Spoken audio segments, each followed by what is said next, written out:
day and figure it out. That's where the real patriotism comes through. And Linda, I want to thank you from the bottom of my heart for Mercer County and for all the people in New Jersey for what you're doing for our veterans. God bless all of you, and thank you very much. Guests to make nice comments about Glenn and Linda. I would like to just put a little plug in for the Ewing High School art department. On the separators over there, you'll see posters. The posters were prepared by the Ewing High School art department under Kate Masterson, Harry's granddaughter. You know, it's a charter of the Ewing Township Patriotic Committee to involve our students as much as we can. We think it's important to educate them of the meaning of veterans. At our veteran ceremonies at the park, we always try to get the Ewing Township or Villa Victoria students to come in and do a presentation. This year we will have Villa singers there for Memorial Day, and we've had the bell ringers from Ewing High School. We've had their quartet of singers. So it's our charter to make sure that we include all these children in the events of our Patriotic Committee in an attempt to educate them so that they can carry on in the future. So you have an opportunity, take a look at the artwork. It's something that they've been working on all winter, and we thought it'd be nice to display here today. Thank you.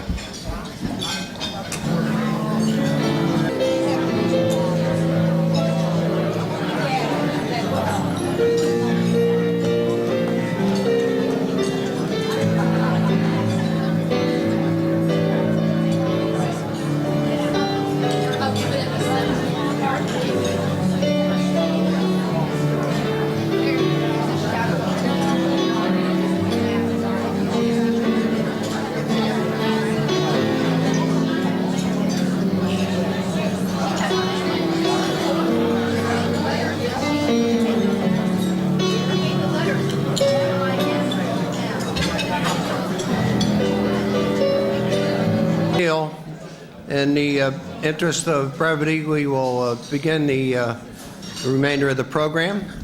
And it is, you know, Ewing Township is a relatively small community. And it's really been blessed with several generals. We've had General Cantwell, we've had General Menard, General Betor, General Ken Reith, General Glenn Reith, Maria Falca Dotson, General Dutko. And I'll tell you, it's not a bad record, especially when you look at, we've had General Cantwell as a tag, General Menard as a tag, and General Reith as a tag. General Ken Reith as a deputy, and Maria Falca Dotson as a deputy. And that's a pretty good record, and one we should be very proud of. And today, Maria has consented to speak, and Maria and I go back to 1980 when we were in the 108 Tactical Fighter Wing at McGuire Air Force Base. She came to us as a lieutenant and had a great career, an accomplished woman, and she is the first woman to command the New Jersey Air National Guard. So with that, I introduce our speaker for this afternoon, Maria Falca Dotson.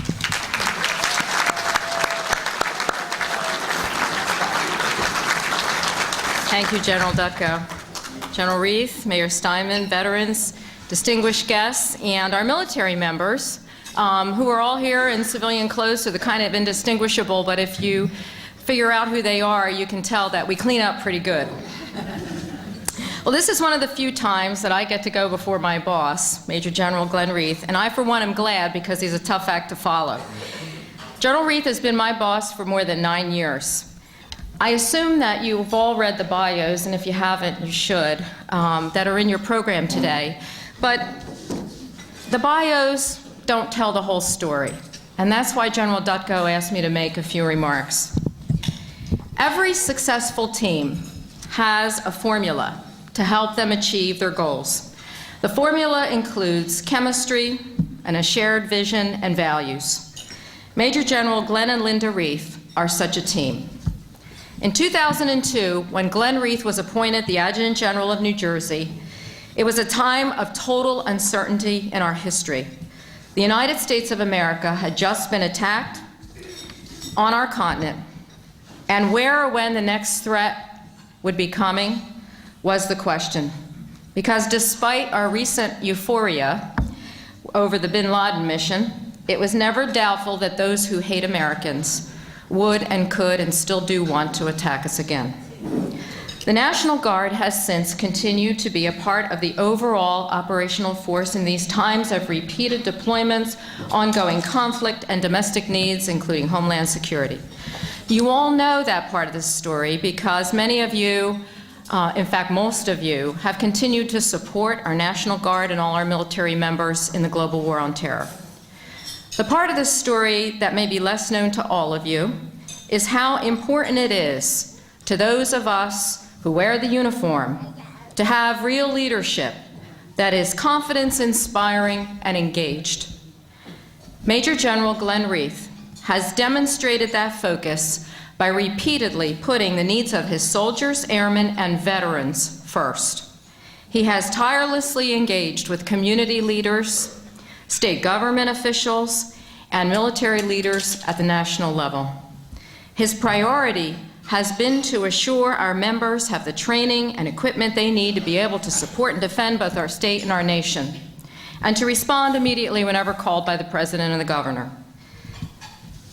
It means engaging with Homeland Security advisors, the Department of Defense, Veterans Affairs leadership, that's U.S. Veterans Affairs, and seeking out new missions for the Army and Air National Guard to continue to remain relevant when called upon. The National Guard has been through a few things these past 9 years, and I'm going to actually have to read the list because it was so long, and I know with my senior moments I will forget something, and I probably have anyway, so you can fill in the blanks, General Reith. Let me just highlight some of them. Standing up for every terrorist threat on the bridges, tunnels, and airports. Building a new Joint Operations Center. Fighting to gain a weapons of mass destruction civil support team. Standing up a robust family assistance network. Fighting a BRAC that threatened to dismantle an entire air wing. Repeated inspections for both the Army and the Air. Recruiting and retention challenges. Modifying the force structure for both the Army and the Air, acquiring cutting-edge technology, whether at the JT2DC or in our aircraft or UAS missions, multiple and ongoing yellow ribbon programs, state budget challenges, opening up new services for veterans such as the Old Glory Wing at Menlo Park and the new Paramus Day Room. Lots of new construction in both military and veterans facilities, and most recently, the CLTF Consolidated Logistics Training Facility at Lakehurst and expanding Vets Haven. Increasing the amount of federal entitlements to New Jersey vets, starting a number of green initiatives to conserve energy resources, increasing the number of graduates at the Army OCS Academy to quadruple, I think, the number that it was in 2001. Success for our state partnership for peace partner, Albania, in their NATO accession. And a new Seven Seals facility currently under construction in Bordentown, where our families and our military members will be able to access resources in a consolidated, comprehensive manner for all the services. As if all that weren't enough, repeated deployments to Iraq, Afghanistan, and around the globe, including the ongoing alert and border missions here at home. The Air Guard alone has flown more than 25,000 hours and 6,400 sorties on his watch. For most of our deployments, they all came home in victory, but some did not. And we are coming up on the anniversary when we sadly lost 4 of our Army Guard members from the 3rd to the 112th. I ask you to remember them as well. And so we continue today to work as a Guard family with those who return injured as well.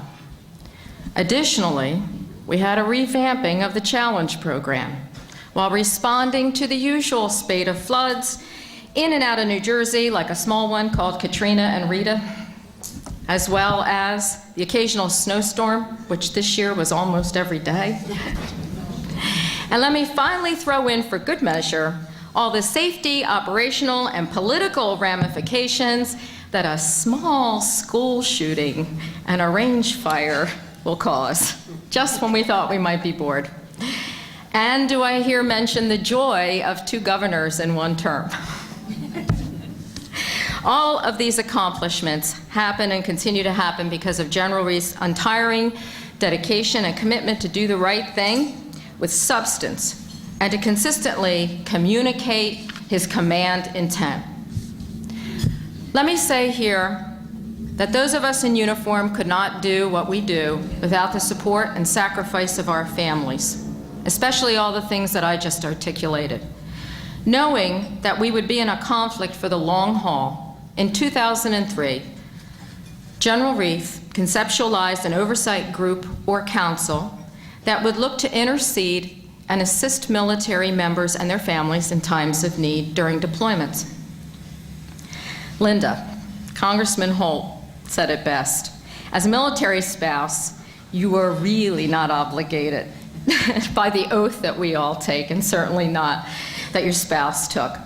But you were in it up to your eyeballs from the beginning of General Reith's Army career. And you are the epitome of the military spouse. You took the ball and you ran with it in 2003. And the State Readiness, New Jersey State Family Readiness Council of the National Guard, no, I have it reversed. It's National Guard, we don't even know what it is. The National Guard, State Family Readiness Council of New Jersey. There's this whole law about putting New Jersey and National Guard together. Anyway, we got it right. Became an official organization in 2004, thanks to you.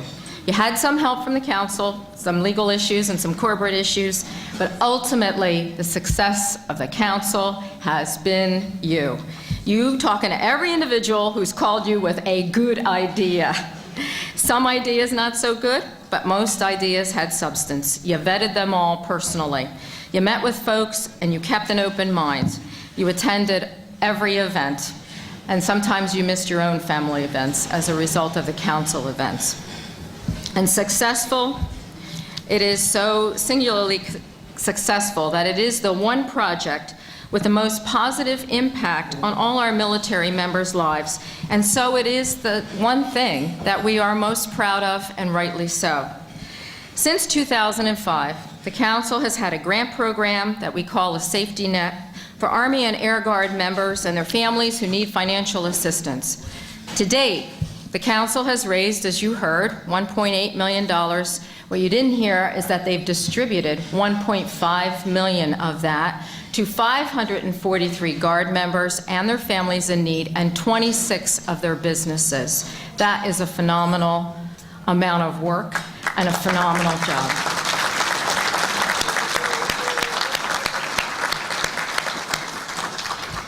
So the proof is in the result. Great chemistry, great values and vision, great results, a truly outstanding team, and no better legacy. On behalf of the Army and Air National Guard, General Reith and Linda, our heartfelt appreciation and thanks. Congratulations on your award, and God bless you both.